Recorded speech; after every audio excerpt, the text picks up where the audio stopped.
4.6. Should I ask the individual to complete a self-appraisal using the company's performance appraisal form? First, follow your company's policy. Many organizations request that all employees complete a self-appraisal as part of the organization's performance management system. If your company does have such a requirement, ask each individual to complete the self-appraisal as policy dictates. If there is no requirement for self-appraisal, it's still a good idea.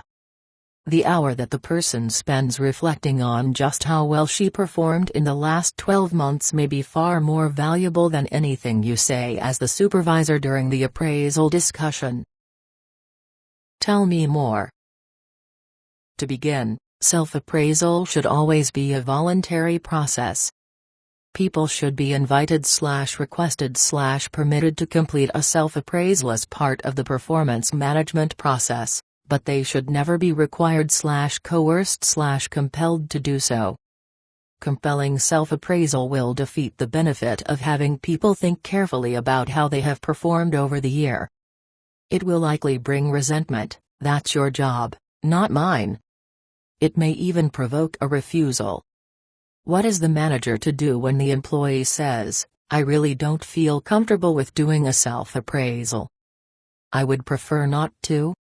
Will the manager make the self-appraisal a condition of employment and insist that the individual complete the form on pain of termination?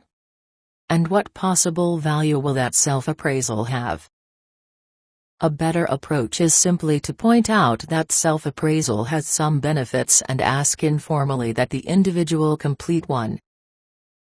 Another important issue involves the timing of the employee's delivery of her self-appraisal to the manager. Should the individual bring it to the performance appraisal review meeting so that she and the manager can look at what each other has written at the same time? Or should the individual send the self-appraisal to the manager well in advance so that the manager can use the employee's self-appraisal as a data source for constructing the official appraisal?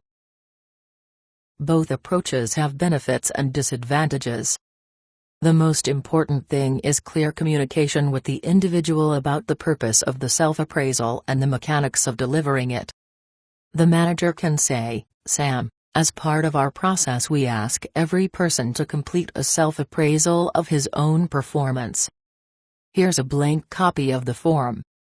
I'd like you to complete it and send me a copy by next Thursday so I can take your insights into consideration as I'm writing the official appraisal."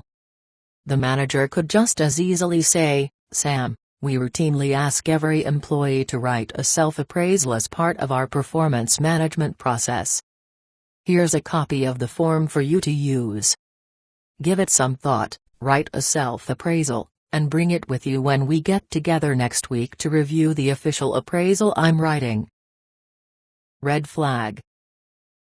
Asking for an accomplishments list and requesting self-appraisals are appropriate only when the individual's performance is at least meeting the organization's standards. If the individual's performance is below standard, or if there is a specific performance issue that could jeopardize continued employment if it is not immediately corrected, avoid asking for a self-appraisal or an accomplishments list. The reason is that in the case of a marginal performer, it's important for the manager to have great control over the situation.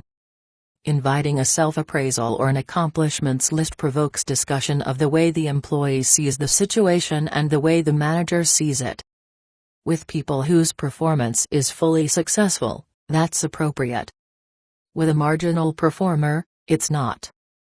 The manager needs to be in charge of the meeting and explain that there must be an immediate correction of the situation or significantly unhappy consequences will follow.